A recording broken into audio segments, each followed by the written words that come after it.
Hello, am I audible? Hello, hello. Yes, sir. हाँ हाँ. So, जो कल हम जो क्लास में न्यूमेरिकल्स के बारे में बोल रहे थे, वो न्यूमेरिकल्स ये है. Calculate the angle between the lamp filament. कल का ही न्यूमेरिकल को बोल रहे हैं, उसके साथ उसके बाद वाला जो दो न्यूमेरिकल के बारे में बोले हैं. कैलकुलेट द एंगल, एंगल हम लोग को मेजर करना है between the lamp filament with its first diffracted image. n is equal to दिया हुआ है first 1 produced by a fabrication with 160 threads per centimeter. 160 threads per centimeter, इस तरह पर सेंटीमीटर लिखा रहेगा तो बोलेंगे a plus b diffraction grating. a plus b equal to 1 by 160. यहाँ lambda is equal to 6000 angstrom. यह एंगस्ट्रम इसको सेंटीमीटर में कन्वर्ट किए, क्योंकि यहाँ मेरा a प्लस बी सेंटीमीटर में दिया हुआ है, तो सेम यूनिट करेंगे. तो यहाँ का यूनिट एंगस्ट्रम को कन्वर्ट करके सेंटीमीटर में लेके आए. तो हम लोग जानते हैं, we know that a plus B sine theta is equal to n lambda. So sine theta, we can measure the angle. So here sin theta is equal to n lambda divided by this a plus b. So on putting the value of n a plus b lambda in this equation, we can write n in place of n, we can write 1, because value of n is 1, into lambda, value of lambda is 6000 into 10 to the power minus 8 divided by a plus b means 1 by 160. इसको solve करने पर मेरा आ रहा है इतना. तो theta is equal to sine inverse इतना, तो 33 मिनट. अब जो हम मेन बोल रहे हैं, ये क्वेश्चन आएगा यूनिवर्सिटी एग्जाम में, ये आएगा, आना ही है. A plane transmission grating, a plane transmission grating having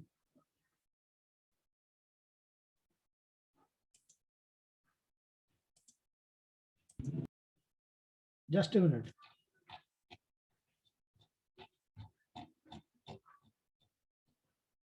A plane transmission grating having 6000 lines per centimeter, 6000 lines per centimeter, means this part is a plus b, a plus b diffraction grating. A plus b is given as 160 lines per centimeter.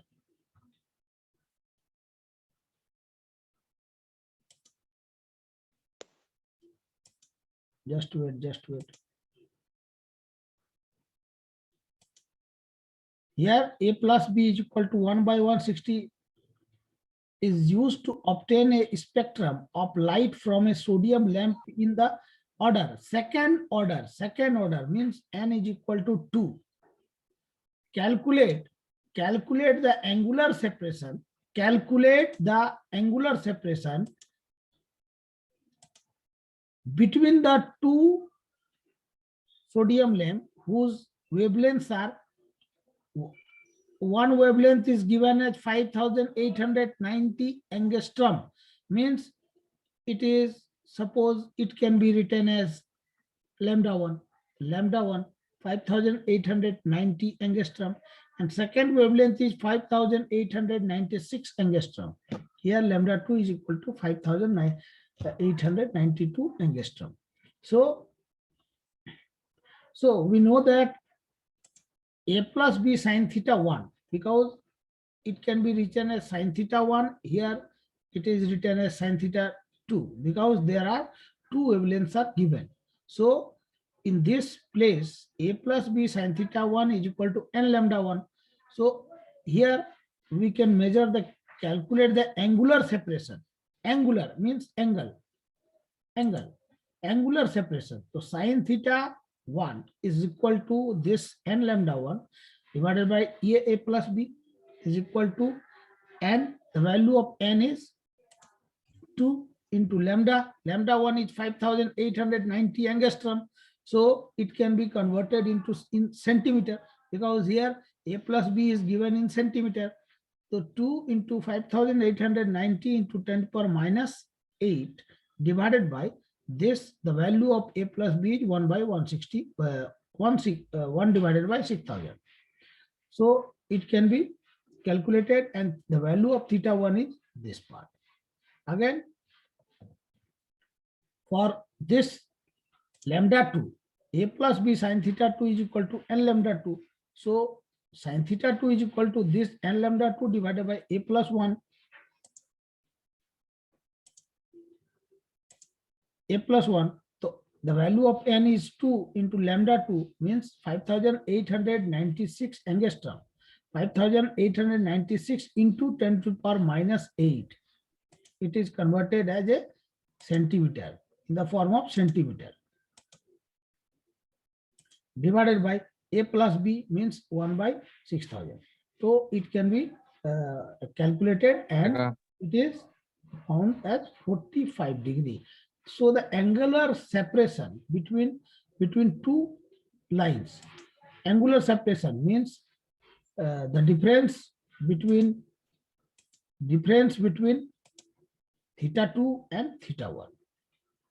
So theta is equal to theta 2 minus theta 1. Theta is equal to जो आएगा वही होगा.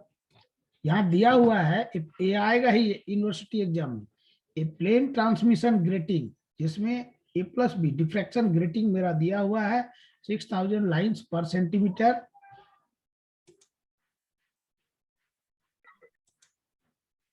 6000 lines पर centimetre A plus B दिया हुआ है.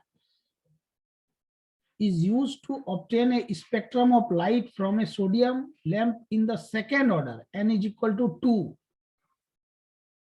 Calculate the angular separation. Angle हम लोग को मेजर करना है दोनों ही केस में. if the ये लाइंस का वेवलेंथ दिया हुआ है, first wavelength is given as 5890. Lambda 1 is equal to हम बोलेंगे इतना, and lambda 2 is equal to इतना. तो लैम्डा 1 ये एंगस्ट्रम में है, लैम्डा 2 भी एंगस्ट्रम है, दोनों को कन्वर्ट करेंगे हम लोग सेंटीमीटर में. तो सेंटीमीटर में जब कन्वर्ट किए तो ये 5890 into 10 to power minus 8 centimetre. यहाँ क्या हो जाएगा 5896 into 10 to the power minus 8 centimetre. तो अब हम लोग क्या कर रहे हैं कि दो पार्ट दिया हुआ है, तो इस तरह करके एरो लाइन ड्रॉ किए. फर्स्ट पार्ट को इधर लिखे, सेकंड पार्ट को इधर लिखेंगे. तो हम लोग जान रहे हैं a plus B sine theta 1 is equal to n lambda 1. तो साइन थीटा 1 हमको कैलकुलेट करना है. एंगुलर देखो, एंगुलर सेपरेशन, एंगल. तो sine theta 1 is equal to ये n lambda 1 divided by a plus b. N का वैल्यू 2 है, into lambda 1 का वैल्यू मिला है 5890 इंटू 10 पर माइनस 8 डिवाइडेड बाय ये a plus b. a plus b means 1 by 6000. इसको सॉल्व किया गया तो इतना आया थीटा 1. सिमिलरली यहाँ सेकेंड पार्ट के लिए लैम्डा 2 जब दिया हुआ है और a प्लस बी दिया है, n दिया हुआ है, तो थीटा 2 साइन थीटा 2 कैलकुलेट करेंगे. a plus B sine theta 2 is equal to n lambda 2. तो sine theta 2 is equal to n lambda 2 divided by ये a plus B equal to का equal to n 2 into lambda 2 5896 into 10 to the power minus 8 divided by ये a plus B 1 by 6000. तो इसका value मेरा कितना आया theta 2 का 45 degree. Angular separation theta is equal to क्या आ रहा 45 डिग्री माइनस 44 डिग्री. जो रिजल्ट आया वही आ गया. डिफ्रैक्शन चैप्टर से डिफ्रैक्शन ग्रेटिंग का जब भी क्वेश्चन आएगा उसके साथ एक न्यूमेरिकल इसको ऐड करेगा 5 मार्क्स के लिए. ये सेम डिजिट रहेगा, डिजिट पे कोई डिफरेंस नहीं, चेंजेज नहीं करेगा यूनिवर्सिटी. सेम डिजिट को लिख देगा. इसको अच्छा से समझ करके और इसको एक बार सॉल्व कर लेना है. पार्ट हम लोग का क्या है, फॉर्मूला क्या है, formula a plus B sine theta is equal to n lambda. तो यहाँ तो कि लैम्डा 1 और लैम्डा 2 दो लैम्डा हमारा दिया हुआ है. दो लैम्डा दिया होने के चलते हम एक को क्या बोलेंगे, a plus B sine theta 1 is equal to n lambda 1, और दूसरा को क्या बोलेंगे a plus B sine theta 2 is equal to n lambda 2. N दोनों में सेम है, a प्लस बी भी सेम है, सिर्फ लैम्डा को हमको लैम्डा 1 और लैम्डा 2 का वैल्यू को चेंज करना है. यहाँ एंगस्ट्रम में ही दिया रहेगा इसको हमको हमेशा कन्वर्ट करना है सेंटीमीटर में। अगर सेंटीमीटर में नहीं कन्वर्ट किया जाएगा, डायरेक्ट वैल्यू को बैठाएंगे तो रिजल्ट हमारा सही नहीं आएगा, यहीं पर 0 मार्क्स हो जाएगा। याद रखना, दोनों को सेम यूनिट में लाना है, सेम यूनिट में। अगर सेंटीमीटर है तो सेंटीमीटर, मीटर रहेगा तो मीटर। ठीक है, ओके। इसमें किसी को दिक्कत है तो बोलो, इस क्वेश्चन पर ये आएगा। हेलो हाँ हेलो, हेलो सर, ये ए प्लस हाँ बी क्या है सर? ट्विन मंडल। हेलो, सर ए प्लस बी क्या है सर? हाँ ए प्लस बी सर। ठीक ठीक ठीक बता रहे हैं। ये ए प्लस बी डिफ्रैक्शन ग्रेटिंग, कल जब पढ़ा रहे थे उस समय बोल रहे थे ए प्लस बी को डिफ्रैक्शन ग्रेटिंग बोल रहे हैं। डिफ्रैक्शन ग्रेटिंग, यहाँ देखो वर्ड लिखा हुआ नहीं है, यहाँ सिर्फ लिख रहे हैं ट्रांसमिशन ग्रेटिंग, डिफ्रैक्शन ग्रेटिंग नहीं लिख रहे हैं, इसका जगह ग्रेटिंग लिखा हुआ है। पहले इसका इस क्वेश्चन को देखो, यहाँ इससे पहले भी फर्स्ट क्वेश्चन जो कल हम बोले थे उसमें दिया हुआ था, उसमें बार बार बोल रहे हैं कि इस तरह जब भी मेरा वर्ड रहेगा थ्रेड्स पर सेंटीमीटर और लाइंस पर सेंटीमीटर, इसको यहाँ ग्रेटिंग, ग्रेटिंग वर्ड लिखा हुआ है, grating means diffraction grating. Diffraction grating is equal to a plus b हम लोग बोलते हैं। ए प्लस बी को हम लोग डिफ्रैक्शन ग्रेटिंग के बोलते हैं उसको। ठीक है, न्यूमेरिकल के फॉर्म में। जब ऑर्डर मेरा दिया रहेगा first order, second order, third order, fourth order, क्योंकि डिफ्रैक्शन ग्रेटिंग जब पढ़ाया जा रहा था, first order principal maxima, second order principal maxima, first order principal minima, second order principal maxima, इस तरह का वर्ड आ रहा था। तो वो ऑर्डर, वो जो वर्ड आ रहा था first order second order, means यहाँ सेकंड ऑर्डर दिया है, means n is equal to 1 2 3 लेते थे इंटीजर, तो वो यहाँ पर दिया हुआ है सेकेंड ऑर्डर। ठीक है, और ये वेवलेंथ, यहाँ देखो वेवलेंथ लिखा हुआ है, यहाँ 2 वेवलेंथ दिया हुआ है। यहाँ पर क्या था, यहाँ वेवलेंथ ऑलरेडी एक ही सिंगल वेवलेंथ दिया हुआ था। धीरे धीरे हार्ड न्यूमेरिकल में घुसते गए, तो यहाँ लैम्डा 1 दिया हुआ था, हमको थीटा मेजरमेंट करना था, एंगल मेजरमेंट करना था। एन दिया हुआ था कितना, n is equal to first diffracted, first दिया हुआ था एन, और ए प्लस बी यहाँ मेरा था 160 थ्रेड्स पर सेंटीमीटर। डिफ्रैक्शन ग्रेटिंग मेरा था 1/160 ये दिया हुआ था डिफ्रैक्शन ग्रेटिंग। इस पार्ट को बोल रहे हैं डिफ्रैक्शन ग्रेटिंग, ये डिफ्रैक्शन ग्रेटिंग। यहाँ फर्स्ट जो इसका न्यूमेरिकल का फर्स्ट पार्ट था उसमें भी 5000 या जो भी लाइंस पर सेंटीमीटर था, देखना वहां लिखा हुआ होगा a plus b is equal to 1/5000 या जो दिया हुआ था लाइंस पर सेंटीमीटर। ठीक है, तो इन और किसी को इसमें कोई प्रॉब्लम है इस न्यूमेरिकल पर पूछो। हेलो, किसी को कोई दिक्कत नहीं है? Hello,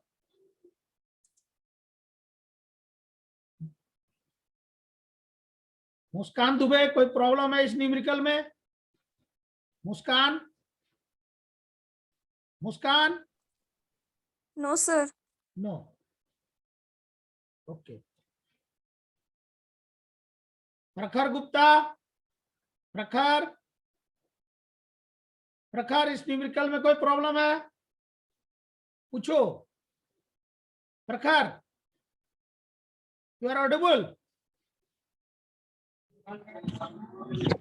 no sir. ओके, ठीक है ठीक है ठीक है, चलो ये न्यूमेरिकल आएगा इसलिए बोल रहे हैं। अच्छा, अब आ रहे हैं हम नेक्स्ट, पोलराइजेशन चैप्टर स्टार्ट है, डिफ्रैक्शन खत्म, पोलराइजेशन। पोलराइजेशन में डिफिनेशन है the phenomena in which the light vibrations are confined in a similar plane is called polarisation. ये डिफिनेशन ऑलरेडी तुम लोग पढ़े होंगे 12 में। यहां देखो मेरा एक्स वाई जेड 3 प्लेन है, यहां मेरा particle to and fro position में वाइब्रेट करना, अप एंड डाउन पोजीशन में। तो कंटिन्यूअसली क्या हो रहा है कि पार्टिकल जो वाइब्रेट कर रहा है, ऐसे गया फिर ऐसे आया। क्रसर को ध्यान दो, नेक्स्ट फिर ऐसे गया, फिर ऐसे आया, फिर ऐसे गया, फिर ऐसे आया, लाइक दिस। ये क्या होगा, फिर ऐसे जा रहा है, लास्ट में मिनिमाइज हो रहा है। तो वाइब्रेशन, पार्टिकल का जो वाइब्रेशन है, vibration of the particle is continuously towards the Y axis. देखो ये वाई एक्सिस के पैरेलल है ना, ये यहां से ऐसे गया, ऐसे आया, फिर ये ऐसे गया, ऐसे आया, फिर ये गया, ऐसे आया, वाई एक्सिस की तरफ आ रहा है, वाई एक्सिस की तरफ आ रहे हैं, बार बार पार्टिकल मेरा वाइब्रेट कर रहा है। तो पार्टिकल में जो वाइब्रेशन है, there is no change in vibration of the particle, means particle vibrate continuously. If the line representing the vibration AOB, this AOB always remains parallel to the y-axis. This type of light is said to be plane polarized. Plane polarized. The phenomena in which the light vibration, light energy vibrations are confined in a similar plane is called polarization. And if the particles, vibration of the particles are continuously same or unchanged, the line representing the vibration AOB parallel to this y-axis, the light is said to be plane polarized. अगर मेरा y, ये AOB, यहां पर particle मेरा up और down direction में vibrate कर रहा है। अप और down direction means Y axis और जेड एक्सिस पर ये मेरा वाइब्रेट कर रहा है।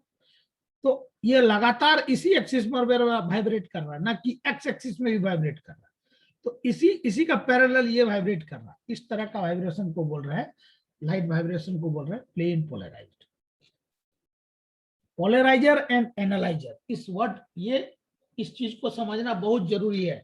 इस चैप्टर का मेन कॉन्सेप्ट यही, पोलराइजर एंड एनालाइजर, दो वर्ड आएगा। सपोज करो ए एंड बी, ये दो A and B are the crystal and both the crystal are cut with their faces parallel to the ये क्रिस्टोग्राफिक एक्सिस पर ये कट किया गया। ये दो ए और बी दोनों क्रिस्टल को इस एक्सिस पर कट किया गया ताकि लाइट जो है इससे होकर के लाइट एनर्जी पास करे। तो लाइट, ये as with the light source and light passes through the crystal A से पार कर रहा है।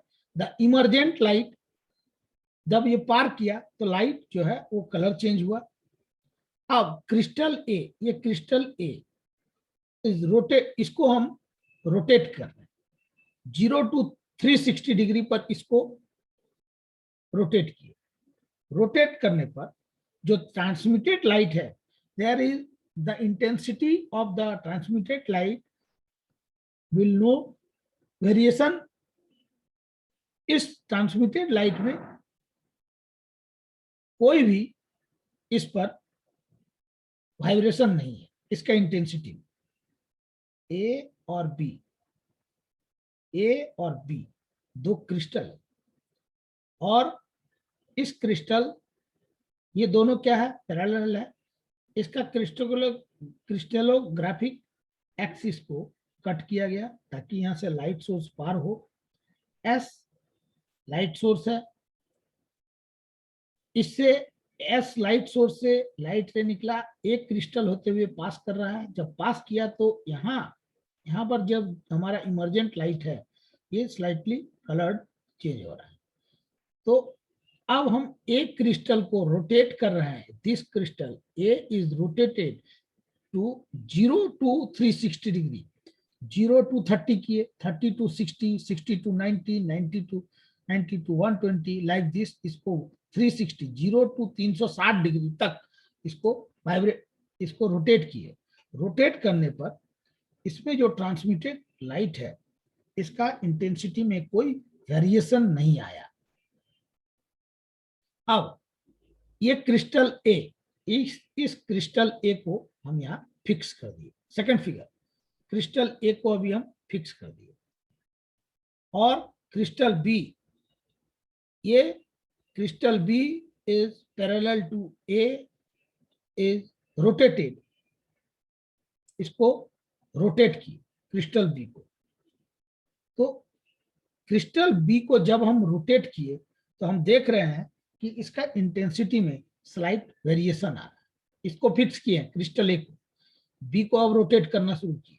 तो रोटेट करना जब शुरू किए तो इसका जो इंटेंसिटी है इस बी क्रिस्टल का, तो इंटेंसिटी में वेरिएशन स्टार्ट हुआ।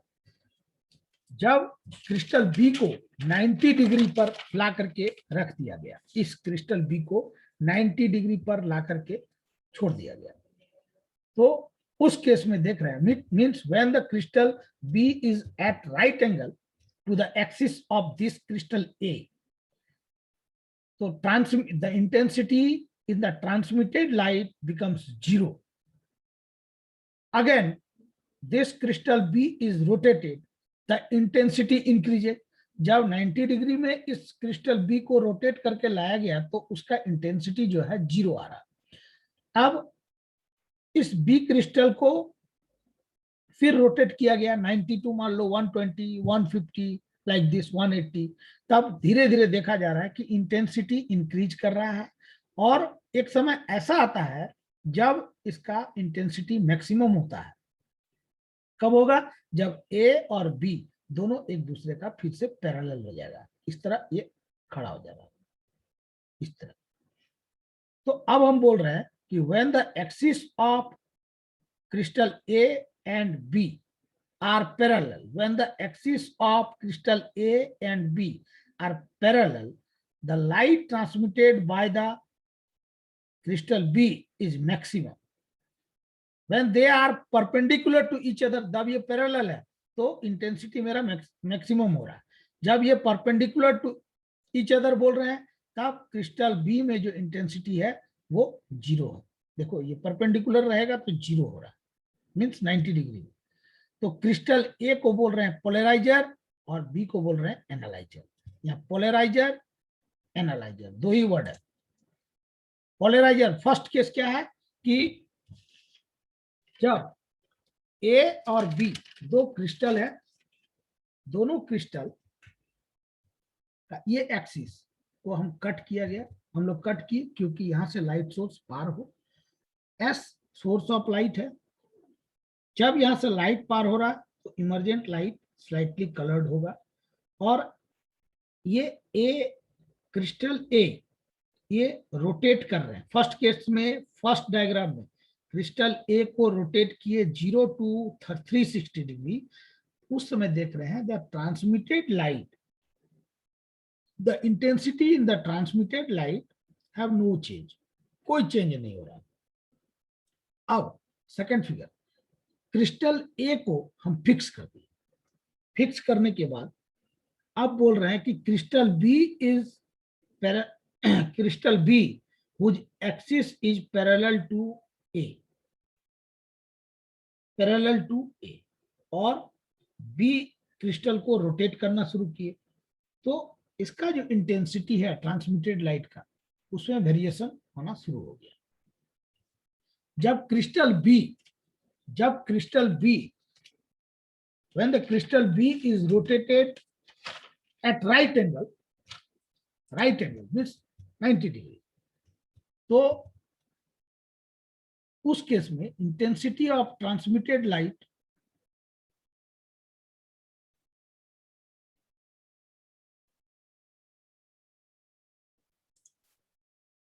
हेलो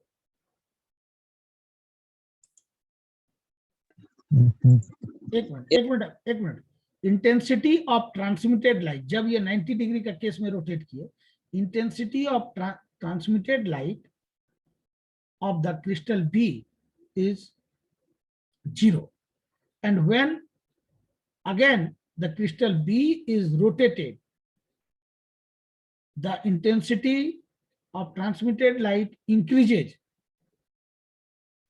फिर जब उसके बाद फिर हम इसको रोटेट किए तो फिर देख रहे हैं कि इंटेंसिटी मैक्सिमम हो रहा। एक ऐसा पॉइंट आएगा जहां पर इंटेंसिटी मैक्सिमम होगा। कब होगा? जब ए और बी दोनों एक्सिस एक दूसरे का पैरेलल होगा। ए और बी क्रिस्टल का एक्सिस पैरेलल होगा। तब हम लोग बोल रहे हैं कि when the axis of crystal A and B are parallel, the light transmitted by this crystal B is maximum. When they are perpendicular to one another, then the crystal transmitted, light transmitted by this crystal B is 0. Perpendicular रहेगा तो 0, parallel हो जाएगा तो maximum. तो जब maximum हो रहा है और 0 हो रहा है, पैरेलल जब मैक्सिमम हो रहा और परपेंडिकुलर तो 0 हो रहा, तो ये क्रिस्टल ए को बोल रहे हैं पोलराइजर, बी को बोल रहे हैं एनालाइजर। अभी हम रफली हम लोग नेचुरल थिंग पर आ रहे हैं। सपोज करो दीवार में एक कांटी हम लोग गाड़ दिए और एक रस्सी को टांग दिए, समझ में आ रहा? उस रस्सी में 2 कार्डबोर्ड को हैंग कर दिया गया, लटका दिया गया होल करके, ठीक है। और नेक्स्ट एंड को रस्सी का नेक्स्ट एंड को हाथ से हम पकड़े हुए और रोटेट कर रहे हैं। तो फर्स्ट केस में क्या बोल रहे थे कि ए को हम जो है रोटेट किए, बी को हम फिक्स कर दिए फर्स्ट केस में, फर्स्ट डायग्राम में, और ए को रोटेट किए 0 to 360। तो देख रहे हैं कि रोटेट हो रहा है, तो उसका कोई वाइब्रेशन जो है चेंज नहीं। जो रस्सी है उसमें जो वाइब्रेशन है, उस वाइब्रेशन में दीवार के सामने जो कूट है, कार्डबोर्ड है, वो फिक्स है, और हाथ के सामने एंड दूसरा छोर पर जो कार्डबोर्ड है वो मूवेबल है, 0 to 360 है। जब हम रस्सी को वाइब्रेट कर रहे हैं उस केस में देख रहे हैं कि ए से कार्डबोर्ड ए से जो पार हो रहा है, रस्सी जो है वाइब्रेट कर रहा है, कंटिन्यूसली वाइब्रेट कर रहा है, उसमें कोई चेंज नहीं हो रहा। अब हम क्या कर रहे हैं कि कार्डबोर्ड को मूव कर दिए, ए कार्डबोर्ड को फिक्स कर दिए और बी को अब हम मूवेबल कर रहे हैं।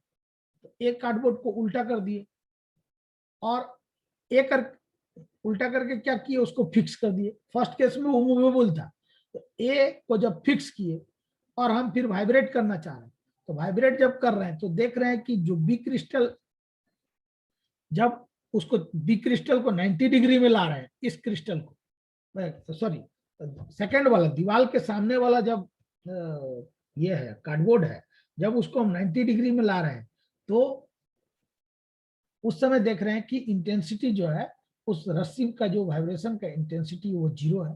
और जब उसको फिर घुमाते गए तो उसका इंटेंसिटी देख रहे हैं कि बढ़ते जा रहा है। क्लास चलता अच्छा से ना, तो ब्लैक बोर्ड में ठीक ढंग से बताएगा। तो एक समय ऐसा आता है जब मैक्सिमम इंटेंसिटी हो जा रहा, तो कब बोल रहे हैं? जब ए और बी दोनों एक दूसरे का पैरेलल हो जाएगा तो इंटेंसिटी ज्यादा होगा, और जब परपेंडिकुलर रहेगा इस तरह, तो सेकंड डायग्राम, तो यहाँ इंटेंसिटी मेरा कम होगा। तो ए को बोल रहे हैं पोलराइजर, सेकंड पार्ट बी को बोल रहे हैं एनालाइजर। ये पूछता नहीं है, ये पोलराइजर और एनालाइजर वर्ड आएगा, इसलिए बार बार इसको समझाएं ये पार्ट को। ये पूछेगा ब्रूस्टर्स लॉ, ये पूछेगा ही, श्योर है। ब्रूस्टर्स लॉ का स्टेटमेंट है, the tangent of the angle of polarization for a given medium is numerically equal to the refractive index of the medium, mu is equal to 10i.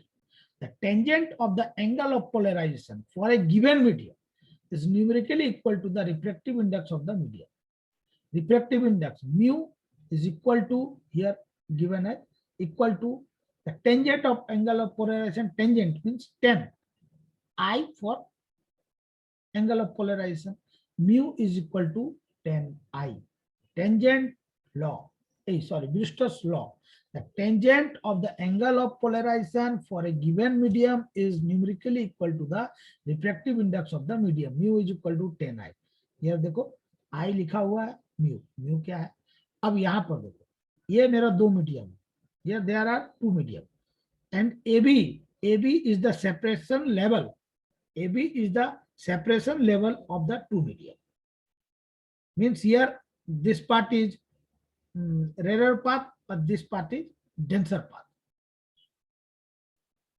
Above this, above the surface of this line AB, this part is called rarer path, and below this AB line it is said to be denser part. तो हम लोग क्या जानते हैं? We know that when a ray of light passes from one medium to another medium, it bends towards the medium or it bends towards the normal or it bends away from the normal, है ना? ये हम लोग को मालूम है. जब एक रे ऑफ लाइट कोई एक मीडियम से दूसरा मीडियम में जाता है, लॉज ऑफ रिफ्रैक्शन, जब एक रे ऑफ लाइट दूसरा एक मीडियम से दूसरा मीडियम में जाता है तो नॉर्मल की तरफ बेंड होता है या नॉर्मल से दूर भागता है. तो यहां हम बोल रहे हैं कि ये PQ AB सेपरेशन लेवल है, दो मीडियम को जोड़ रहा है, सेपरेशन लेवल ग्लास है मान लो. अब PQ रे is incident at the point Q of the separation level AB.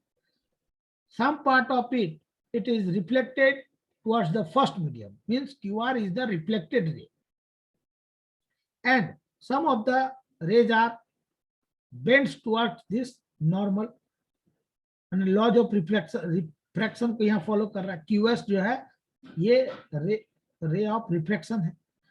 I और R एंगल ऑफ इंसिडेंस और R क्या है? Angle of reflection. तो according to the statement of Brewster's law, we know that mu is equal to tan I, means mu is equal to sin I by cos I. Mu is equal to sin I by cos I. Again, we know that from Snell's law, mu is equal to sin I by sin R. ये होता है. तो देखो दोनों ही case में, equation 1 और equation 2 में म्यू दोनों इधर ही है, लेफ्ट साइड में है. Means equating equation 1 and 2 equate कर रहे हैं. तो sin I by cos I is equal to this sin I by sin R. sin I cancel, तो rest part cos I is equal to sin R. Means ये cos I को हम sin 90 minus I लिख सकते हैं, और sin I का sin R का sin R, sin कैंसिल, तो रेस्ट पार्ट क्या बचा? 90 degree minus I is equal to this R. 90 degree is equal to R, ये इधर आया प्लस I, तो therefore I plus R is equal to 90 degree. Angle of reflection, angle of incidence, sum of angle of incidence and angle of reflection is equal to 90 degree. ये पूछेगा ब्रिस्टर्स law, ये देखो syllabus में दिया हुआ है. हम लोग का स्टेटमेंट है that tangent of angle of polarization for a given medium ये medium is numerically equal to the refractive index of the medium, mu is equal to tan I. ये पार्ट है. AB मेरा सेपरेशन लेवल है, दो medium को जोड़ रहा है.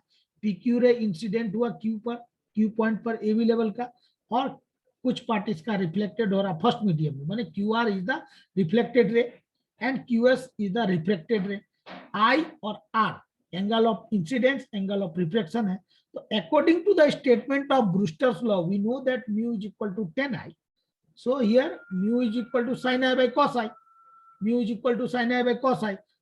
Again, we know that from Snell's law, mu is equal to sin I by sin R. ये होता है. अब दोनों ही केस में लेफ्ट साइड में mu है, इक्वेटिंग इक्वेशन 1 एंड 2 इक्वेट किए, तो sin I by cos I, ये sin I equal to sin I by sin R. sin I cancel हो गया, बचा क्या? cos I is equal to sin R. तो cos